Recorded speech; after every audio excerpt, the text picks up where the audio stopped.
For featherweight champion Prince Naseem Hamed, tonight's fight against Vuyani Bungu could prove pivotal in a career which has been under the magnifying glass the past 3 years.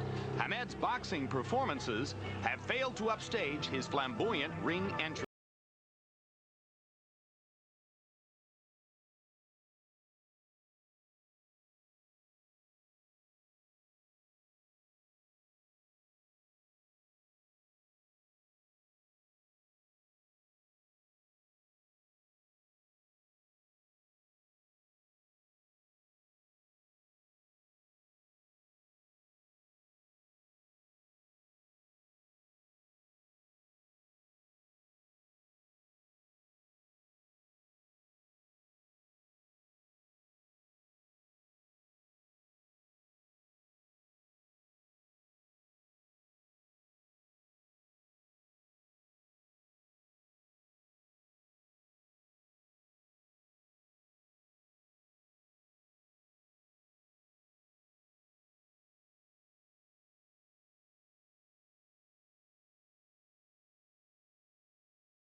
Foul play.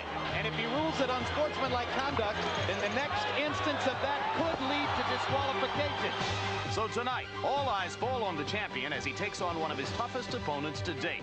Amid mounting criticism, there is pressure on Prince Naseem Hamed, not just to win, but to do so in convincing fashion.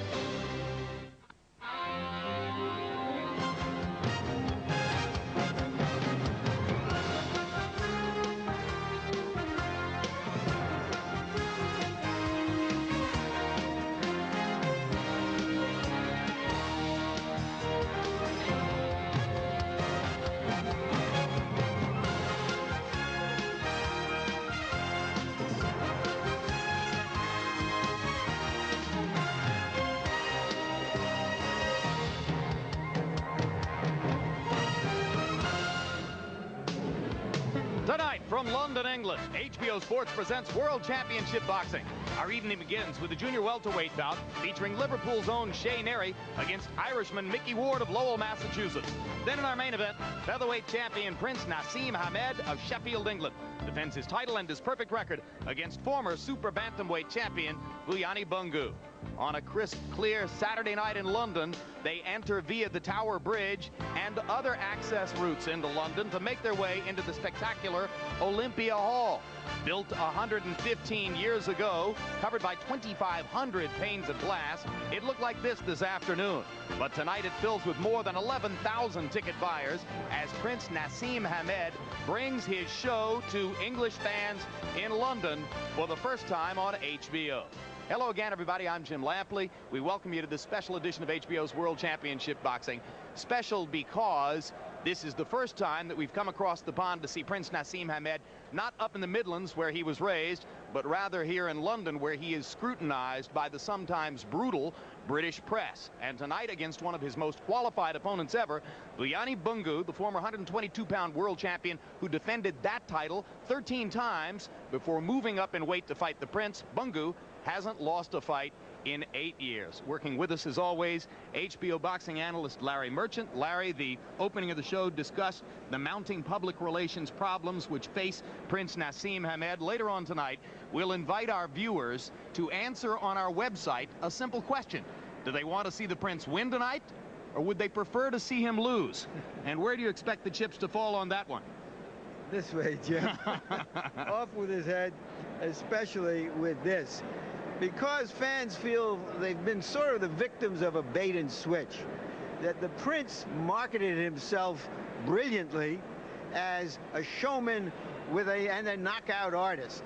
But in fact, as the competition has gotten stiffer, the KO punch has become more like an okay punch, and the rock star entrances have seemed merely like gaudy packaging for a not quite full box of goodies. That's the perception. The reality is that Prince Naseem Hamed is still regarded as the best featherweight on the planet. Indeed, criticize him if you will. He's won all of these fights. And of course, one of the key credos for a lot of professional fighters is it doesn't matter how you win, it only matters whether you win. For more on that, let's turn to one of the ultimate professionals, two-time world heavyweight champion and world championship boxing expert commentator George Foreman. George, the Prince has won the fights, even while incurring all of this criticism. Are fans and media being too tough on him? Oh, no. Well, if you're going to be great, you got to understand the critics and criticism are going to follow you around. Don't worry about that, but I worry about it coming from his corner. A good shipman, you got to have someone to stutter the ham, so to speak. And Emmanuel Stewart joining in on the criticism. I don't like that part of it. But as a rule, you're going to be great. Learn that the criticism is going to follow you around. Indeed, the Prince with two trainers trying to be co-equals, Emmanuel Stewart and Oscar Suarez. More on that as we get toward the main event. But first, we are in London, England, and another look at Tower Bridge as 11,000 plus pack Olympia Hall to see English hero Prince Naseem Hamed take on Vuyani Bungu in one of the biggest challenges of his career. Earlier this evening, you heard Larry Merchant say the consensus of boxing fans who want Hamed's block knocked off may have reached critical mass. And you heard George Foreman say great people are always going to be subjected to great criticism. So can Hamed turn this thing around and win back his once vast following? Prince Naseem Hamed faces a dilemma.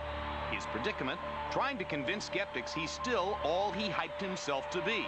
The greatest boxing showman since Muhammad Ali.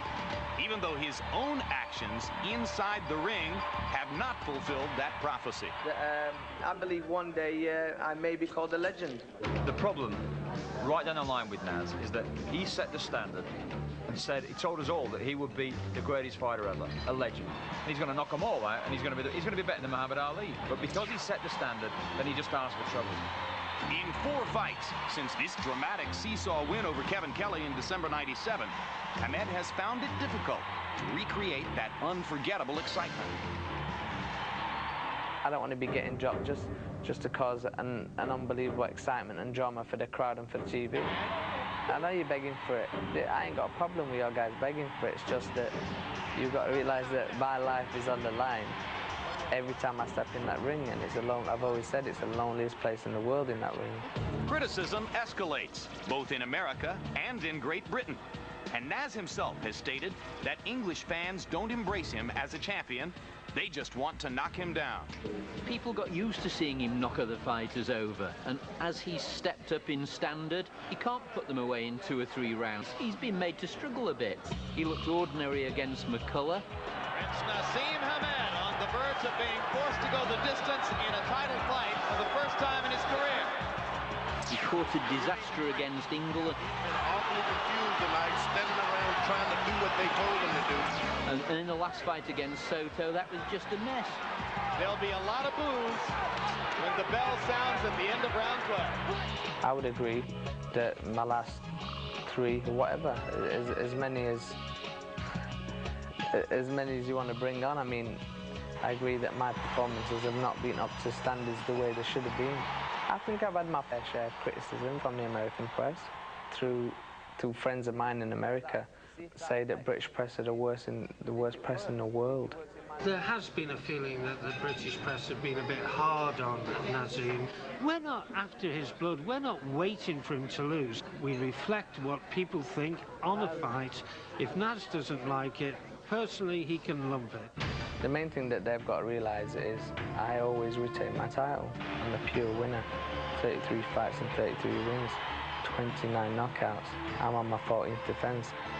And he's still defending himself after 5 years as a champion, earning more money than any featherweight in history. But Naz knows he must revamp a tarnished image, something he promises he'll address after tonight. Only recently I've said that I'm going to start toning down entrances. I feel that I'm going to tone it down in the way that I just want to get to that ring a little bit faster than I am. than I am doing to get in there and do my business. He's got to the stage that to achieve the legendary status he desires, he's actually got to do it in the ring. Perhaps a maturing Prince Naseem is finally listening to his critics. This time around, he claims to be searching for substance rather than relying on style. I've never had a plan in my life before a fight. I'm talking about start to finish plan. The viewers this time are going to see some wicked combinations and just a stronger, more focused featherweight champion of the world. Tonight, Prince Naseem Hamed takes a major step toward redefining his career and erasing the memory of his lackluster performances. Minutes from now, we'll find out if Naz has begun his transformation and whether he can truly live up to his own hype. Well, George, I think the British writers accurately make the point. He built the fire of expectation, which has made him not only the world's most famous featherweight, but a man who makes more money for individual fights than other featherweights have made in their entire careers. So, given all that, is he now obligated to at least go out and try to provide a spectacular performance? Let's face it, even Muhammad Ali once told me when I was arguing with him about, he said, look, I used to make all these predictions, but I never knew what was going to happen. They just happened. Then later on, these predictions, he said they're going to catch up with me one day, and finally they did catch up with him. But you don't know what's going to happen in that ring. Every time you get in there, you just hope you come out alive, and the nose isn't that far off. So you're saying if your responsibility to entertain between fights may take you to stardom, your responsibility once you get into the ring is only to win? You just got to give it your best, because it's always a greater probability that you may not even be able to walk out of there and be able to pronounce your name again. You better get in there and try to win. All right. Larry Merchant, you believe there are a lot of people who want to see Hamed's block knocked off. Is Vuyani Bungu the man to do it? Well, perhaps we can, excuse me, get a clue from Bungu the boy. Because when he was a boy in the poorest of poor townships in South Africa, he subsisted on a diet of bread and tea, except for one day a month when his mother came home from a job as a domestic with a few scraps of food. And as a schoolboy, he would turn away from his schoolmates at lunchtime and pretend to eat lunch from a lunch bag, because there was no lunch in there, only the stones he had gathered.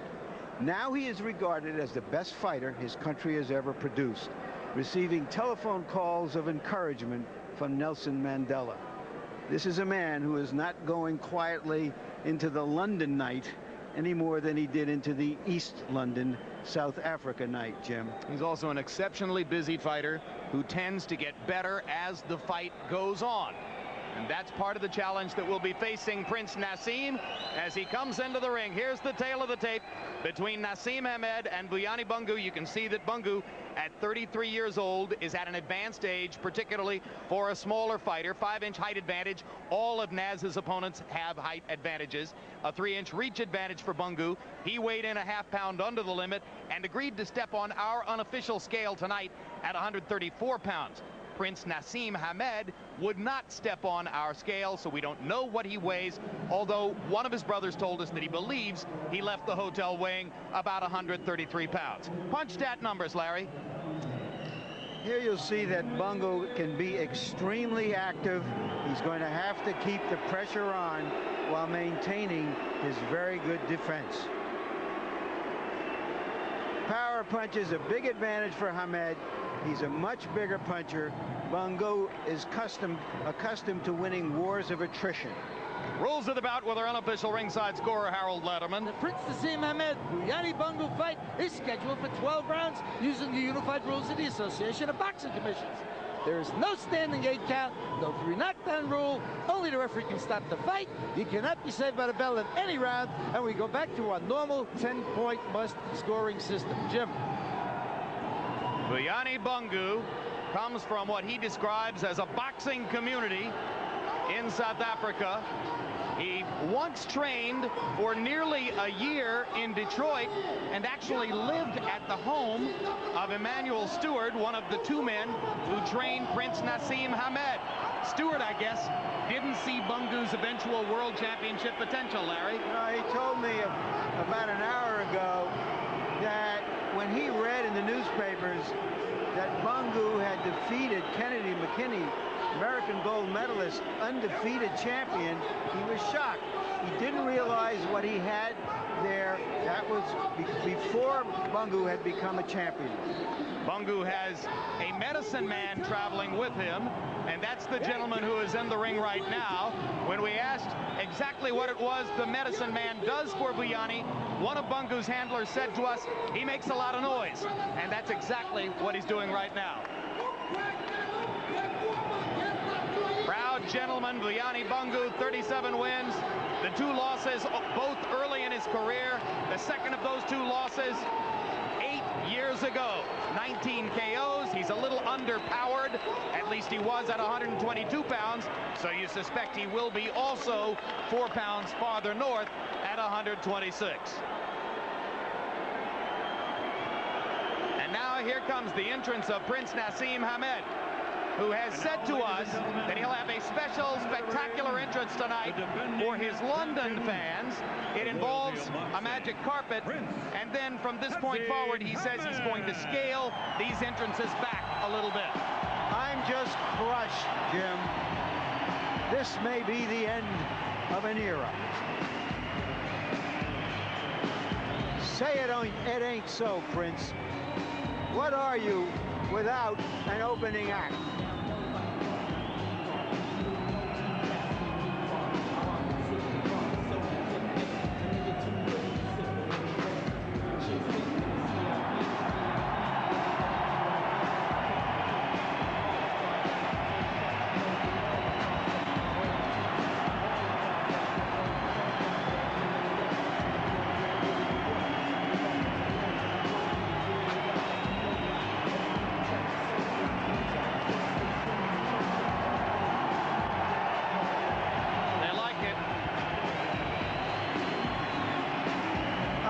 He got a good deal on the carpet.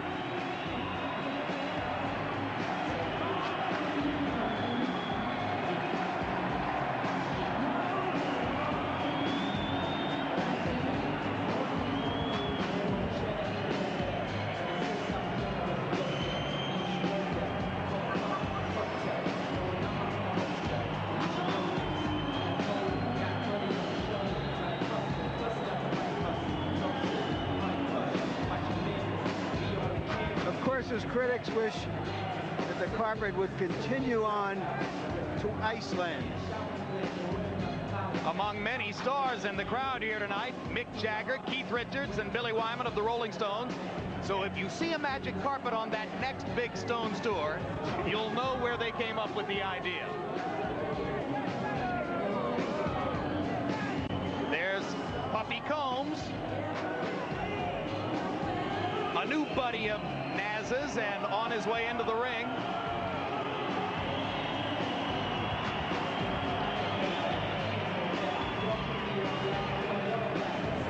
So how come Naz didn't wear Jennifer Lopez's dress?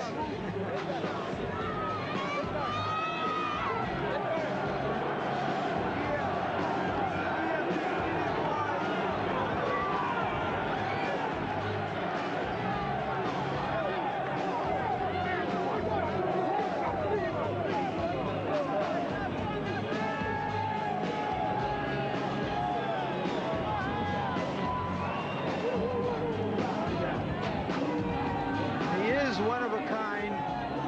It takes a certain kind of nerve, even imagination, to put yourself out like that and make yourself such a target. I mean, after all, the claim is not that he's not a good fighter or even an outstanding fighter, but that he's just not as good as he says he is. What's more important? Is he as good as he says he is? Or is he as good as he is?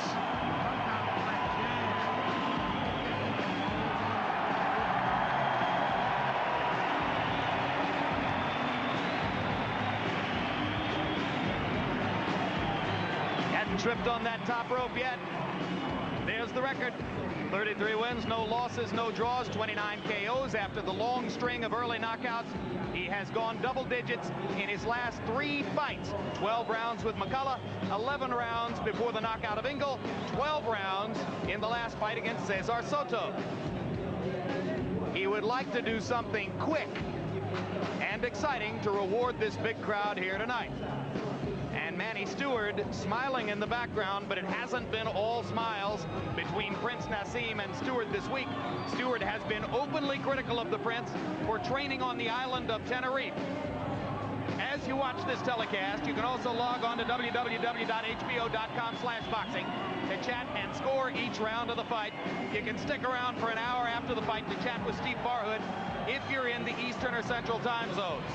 And our website question tonight, simple yes or no. Would you like to see Prince Naseem Hamed lose tonight? Yes if you want to see him lose, no if you don't. Now let's go up to ring announcer Michael Buffer for the official introductions.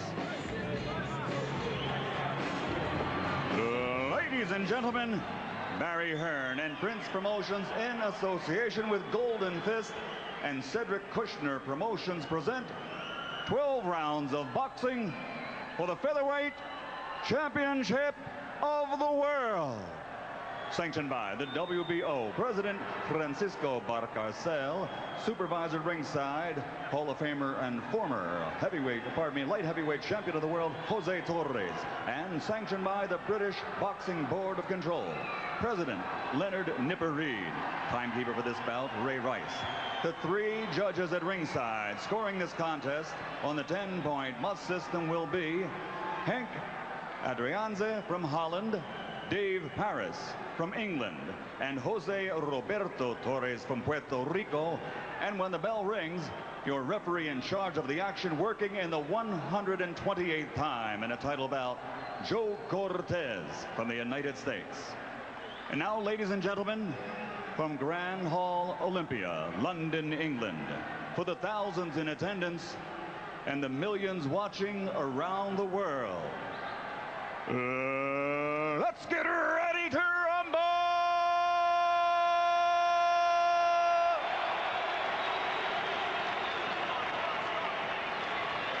Introducing first, fighting out of the red corner, wearing white and weighing in at 8 stone, 13½ pounds, or 125½ pounds.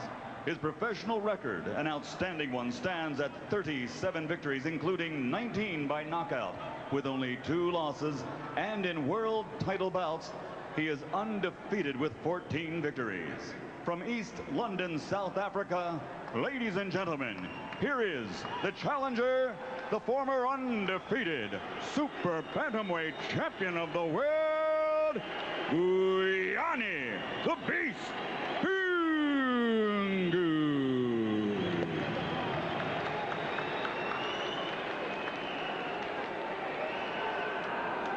And ladies and gentlemen, his opponent, fighting out of the opposite corner, the blue corner, who at this time would like to say something in the microphone. Allahu Akbar! Allahu Akbar! Allahu Akbar! أشهد أن لا إله إلا الله وأشهد أن محمدا رسول الله صلى الله عليه وسلم.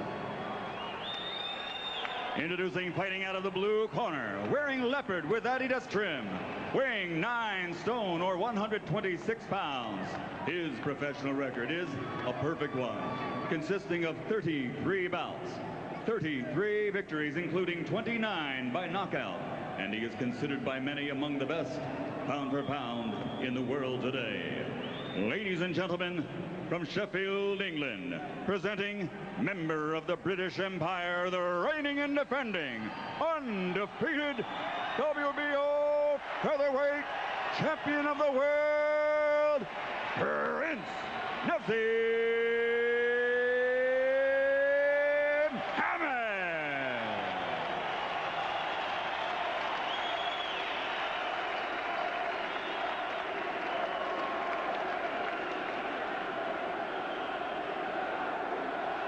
All right, Naseem, Bungu, we went over the rules in the dressing room. I expect a good, clean fight. Protect yourselves at all times. Naseem, these trunks are a little high. Yours are a little high also. Give me a good, clean fight. Protect yourselves at all times. And remember, guys, I'm fair, but I'm firm. Understand? Touch them up. Since we neglected to bring our Arab interpreter, I'll tell you what he said, Jim. I'm faster, I'm quicker. He doesn't have a chance. Bungu has heard that song before. Incidentally, have you ever seen a fighter be given the opportunity to speak during pre-fight introductions by the ring announcer before? Roy Jones may have done something like that. I'm not sure. I don't think so. No? I think it's a first. Now, if you travel around a lot, you'll hear boxers talk before the fight, even give speeches. It's almost typical. Really? Away from television. Away from television. Well, Vuyani Bungu, coming off the longest layoff of his career, 13 months out of the ring. He gave up his 122-pound world championship and moved up in weight specifically for the opportunity of taking this fight. And, of course, he makes the biggest purse of his career tonight because of the opposition, Prince Naseem Hamed. About $350,000. A pittance compared to what Hamed collects, but nevertheless highly significant if you come from the kind of poverty that afflicted Bungu's early life in South Africa. Naz fighting out of his southpaw stance and trying to land big shots from odd angles, as is his stock in trade. Bungu is also a fighter who fights at odd angles and often in machine gun bursts. Likes to get inside, pepper his opponent, and then move back away into a cocoon. Hard shot by Naseem as Bungu came in. Bungu is one of those boxers that you really just got to get a knockout by coincidence. He's solid, keeps his feet spread, so he's never off balance. But Naz's shots are hurting him here in the first round. Naz has just got to be himself, get an occasional shot, turns and face to the side with a straight right hand. When first we saw Prince Naseem, George, you pointed out how his extraordinary power comes from his legs. He's got powerful legs. You look down, you don't see much on top. If you focus down below, you see strong calves and ankles.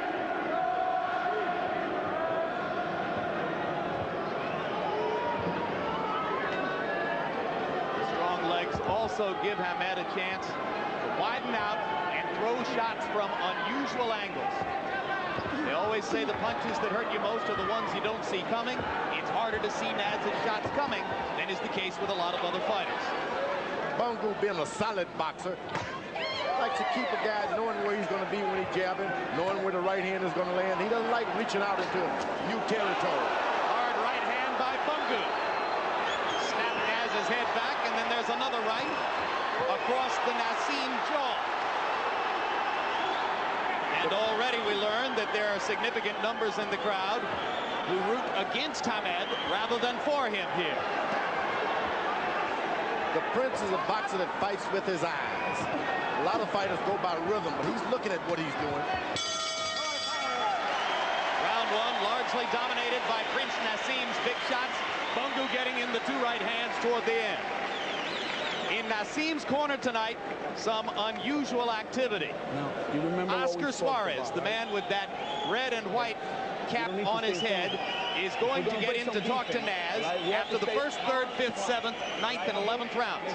Emmanuel Stewart will come in to talk to Naseem after the second, fourth, sixth, eighth, 10th, and 12th rounds, unless we are told Hamed gets in trouble, in which case Stewart is going to take over. Okay, it's getting about the power now. If he's there, he's going to come, okay? So pick up. You see what Bungu is doing already, crouching, moving, making himself a difficult target, and looking to land a counter as Hamed throws one of his big uppercuts. CompuBox numbers in round one. Hamed landing 23 out of 71, 32%. Bungu, 14 out of only 48 punches thrown, well below his average. This is an 80 punch per round guy who came out through 48 in the first round against the Prince. That's what Naseem's power and unorthodoxy can do to opponents. Main thing, Bungu has got to stay focused on being solid. Don't reach out beyond his defense. Emmanuel Stewart trying to get Prince Naseem Hamed to throw shorter shots and to focus more often on the body. And already here tonight, he's thrown more body punches than we sometimes see from the Prince. sometimes that's a difficult task when you see a boxer fights with his eyes. He needs to be out there away so he can look at what he's doing. You put him close, he loses his confidence. That's why that's going to be difficult in making him move into short shots. He likes room out there. And you got to get close to throw to the body. As with a big shot upstairs, Bungu crouching, working inside, lands that right hand counter. Kind of gets a little smile out of Naseem.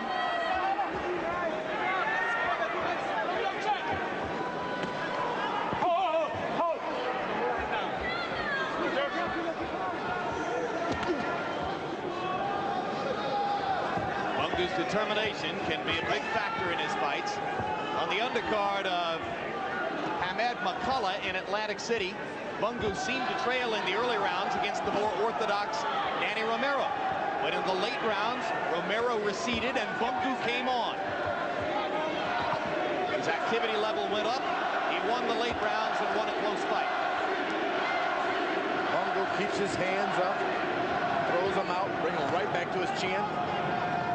Understands there's power that he's up against.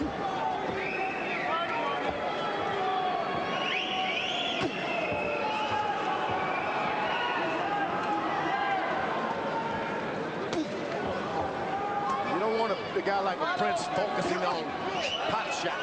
You got to keep active, hit him every now and then, throw something. Power shots for Naz, hurting Bungu more than he's been hurt in his previous fights at 122 pounds. He's allowing the Naz to just stand back and look. You want to get close to him, make him back up and think about what he's doing. He's got to find a way to get inside without having to be pot-shotted by Naseem Hamed as he does so. You want to throw shots because if you just follow a punch around, you're going to get it.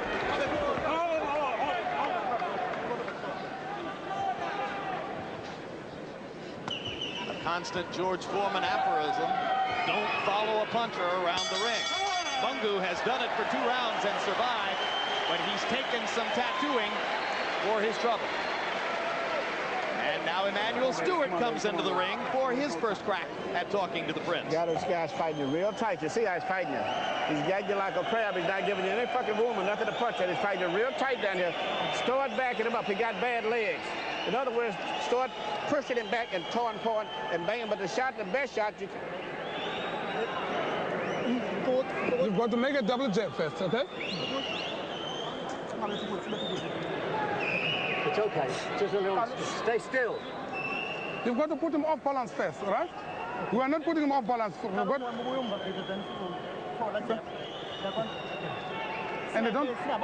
I don't want you on the rope. What I need from you, Vito, you've got to make double jab, okay? Close the gap. We can only fight this minute. We did not detect that cut during the round. It could be a bad one.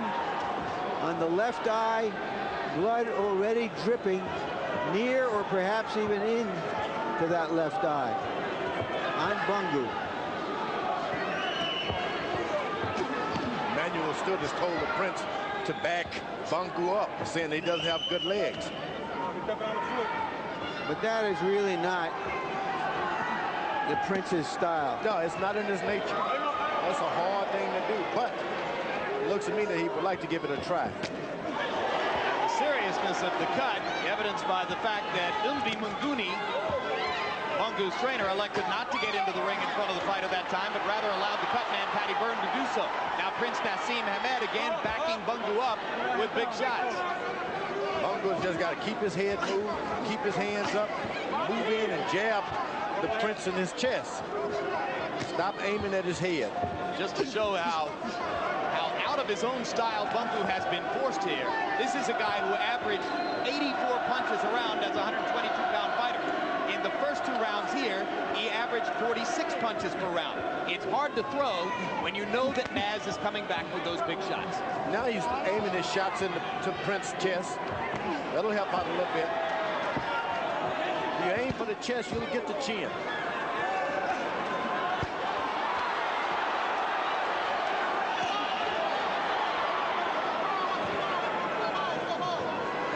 fighting with great confidence. Already seems to have come to the conclusion that Bungu can't hurt him with the right hand. And he's doing like his corner told him. He's backing Bungu up. I'm surprised at that. Normally, Naz backs up and allows the opponent to come to him. Body shot. Wicked right to the body by the Prince. That hurt.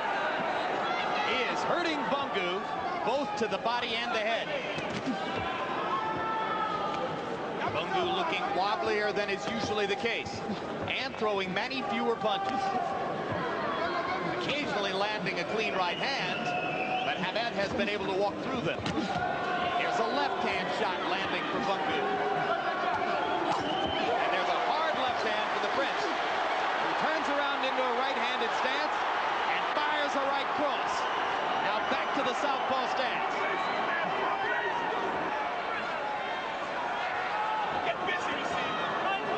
The bad thing about that with the Prince, moving forward like that beyond his nature, if the fight goes beyond 6 or 7 rounds, he'll have to pay the cost for that.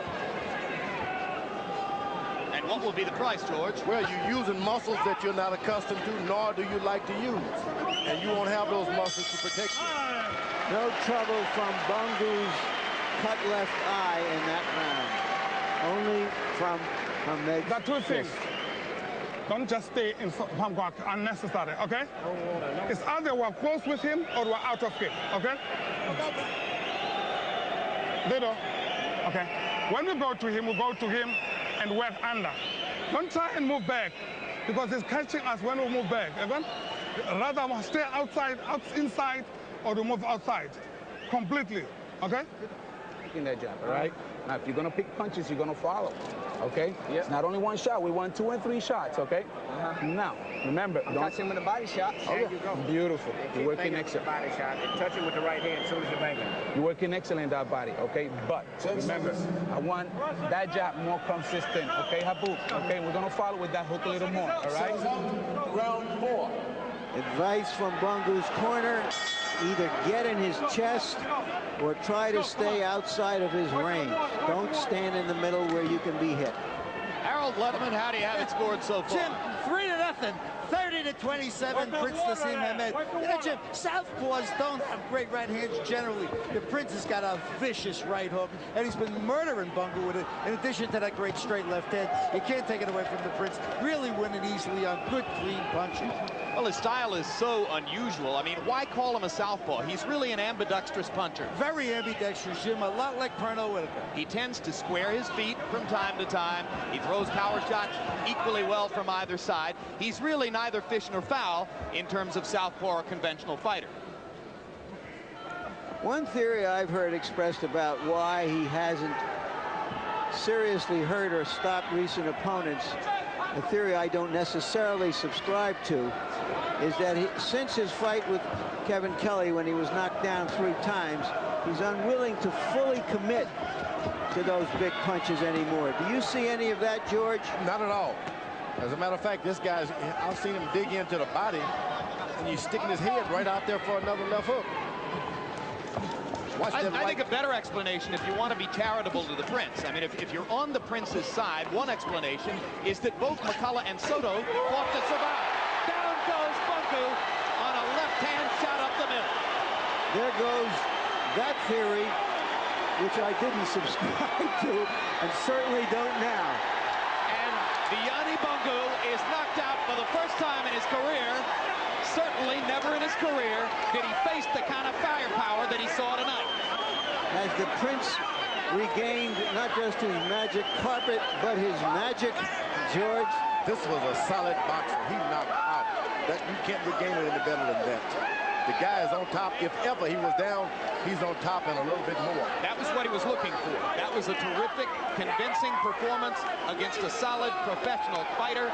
That was a fight in which Hamed showed that he's making progress towards some of the things Stewart wants from him in terms of being a better fighter. Now, if the critics continuously criticize him, it's because it's fashionable to criticize such a guy. This guy has the package. Well, it may be fashionable, George, but I think the criticism is probably making him a better fighter. Amen. I believe that, too. And I'll reemphasize my point. I think both Soto and McCullough fought to survive. Bungu didn't, and he got knocked out. Let's take another look, Larry. Straight left hand threaded through Bungu's defense, a defense that helped him win 14 championship fights before this. At 122 pounds rather than 126. And the good thing about this, the Prince did it in his style. He wasn't going forward. He was boxing, picking him apart, and here we go. Boom. That's the same straight left hand that finished the fight against Kevin Kelly December of '97 in New York. That's the punch that made Hamed a media star in the United States. There it is again. The song is, I've got to be me. And if as long as he himself, he'll get these knockouts all the time. Well, if opponents come to fight. Well, if opponents come to survive, even the great punchers can't do that much about it. I agree with you. Certainly, Soto was there to survive. McCullough's just got the hardest chin there is. McCullough's got a rock-hard chin. McCullough went the distance against Eric Morales, too. Point made. His corner was able to communicate with him to take it easy. Take your time. Keep the jab out there. He did it. Well, it was an easy fight. And a relaxed Prince Naseem Hamed did what the crowd and the boxing public have been looking for. So now, that sets up some big-time possibilities, because we are still looking down the road toward possible fights with Eric Morales, Marco Antonio Barrera, and Emmanuel Stewart says someday we're going to go up to 130 pounds and fight Floyd Mayweather Jr. What a battle that could be. Let's go up to Michael Buffer for the official particulars on the knockout. Ladies and gentlemen, this contest comes to an end as referee Joe Cortez reaches the count of 10. The official time, 1 minute, 38 seconds of round number 4. The winner and still the reigning undefeated WBO featherweight champion of the world, the pride of Sheffield, England, Prince Naseem.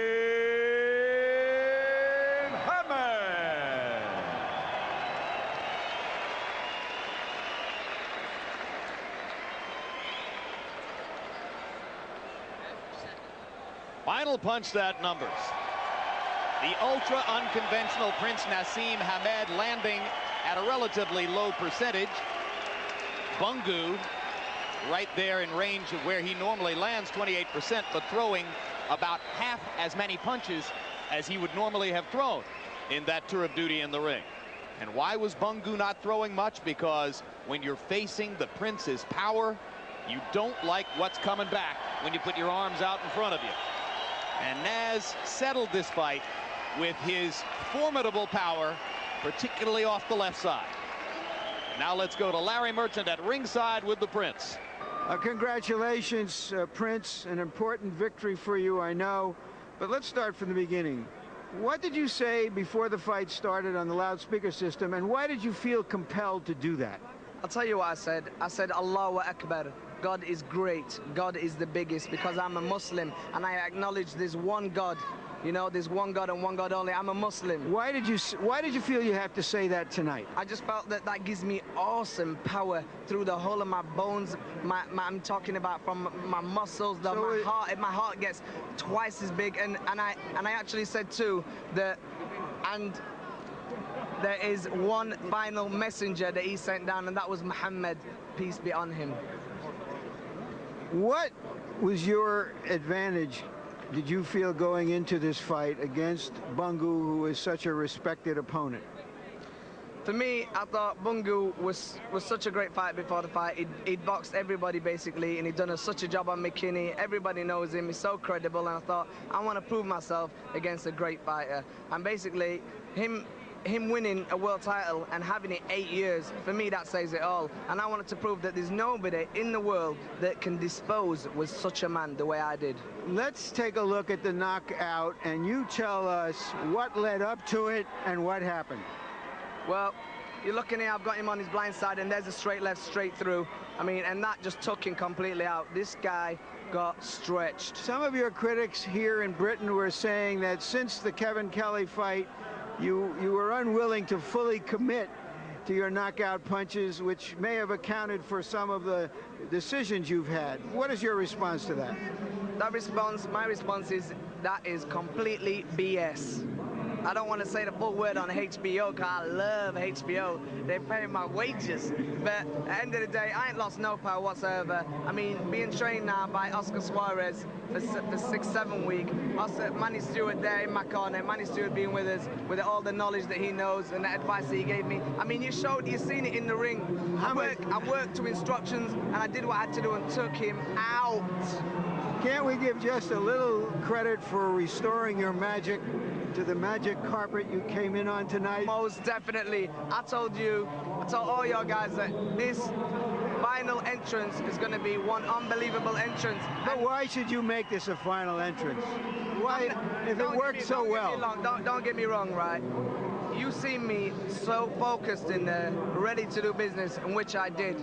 Took a world-class fighter out there, never been knocked out or stopped or put down, out in 4 rounds. Come on, baby, talk to me. Now, all I'm saying to you is this: entrances aren't going to stop. It's the fact that I'm going to tone them down a little bit. Tonight, I wanted something special for the English public. I'm in London, in the capital, and I always shine in London. Toning it down, that's like... I always shine in London, That's baby. like Roy Rogers riding on a pony. Finally, Eric Morales is out there, Barrera is out there, Kevin Kelly, who you had a great fight with, is out there. Kevin Kelly's washed up. I brung the girl out of him that night. He don't want to fight me again. He got beat by a bum. If Kevin Kelly's watching this fight, he knows I still got the respect for him. But the fact is, you know that he Kevin... ain't on my level. I will destroy that boy. Well, then why won't you fight him? But beyond that, would you fight Morales or Barrera? I'll tell you what, let's talk about a guy that's undefeated, a guy that in America is seen as one of the best, if not one of the best pound-for-pound fighters in the world, Eric Morales. Do you feel... That's who I want. Do you feel that a victory over Morales would win over completely all of your critics? Come on, Larry, talk to me. What do you think, baby? You know, once I knock Eric Morales out and beat him in style, they're gonna make me #1 pound-for-pound champion, best fighter in the world, and that's what I want. I'm looking now. I'm looking to shine, and I want the credit that I deserve. I've been world champion nearly about 5 years now. Come on, they've got to give it me now. Thank you very much, Prince. More than welcome. Jim? The scoring of the 3 judges through the first 3 rounds, identical to that of Harold Letterman, and probably pretty easy for all of you at home as well. Those rounds were one-sided, and Prince Naseem Hamed had won them all. Big crowd, star-studded. Puffy Combs, you saw, walking to ringside with Prince Naseem. The Rolling Stones were here. Jude Law, Kate Moss, a variety of others. All of them here to celebrate a victory by Prince Naseem Hamed, and the kind of victory, George, that he was looking for. In the last 2 fights against both Engel and Soto, you worried that with the new training situation, he was a little bit caught between styles. Still a problem? I think that spending some time with the extra trainer away from Emmanuel Stewart may have helped him a lot more than you would imagine. Emmanuel Stewart, his expertise in the corner, helped tonight. But being out of training camp probably was the major plus for the Prince. He moved around, and he was foxy. He even blindsided his opponent. These are things that I hadn't seen in years with the Prince. So maybe a situation that looks awkward with 2 trainers competing for space and credit is actually good for Naz. Well, it's good if they cooperate and do what he asked them to do. All right, well, we'll see if they can continue to do that over a period of time. Meanwhile, rejoined now by Larry Merchant, and I'll put to you the same question that Naz did. Suppose he takes on Eric Morales and beats him. Will that settle the criticism once and for all? I think if he beats Morales, especially if he beats him in a decisive fashion as he did tonight, that yes, that would mark him as really the best of his time and perhaps one of the more exciting fighters of his time. But still, with all of his tumult and all of his magic carpet riding, he's an acquired taste that a lot of people don't want to acquire, like kumquats, you know. But he's here. He proved again tonight that he is a real fighter. Maybe not the fighter that he says he is, because nobody is that fighter. but a pretty good fighter anyway. Kumquats are good for you, and they pack a wallop. Naz, love him or hate him, is good for boxing, and as you saw again tonight, he packs a wallop. We'll have a final word on what happened in the ring here in just a moment. Let's look ahead to some upcoming programs on HBO.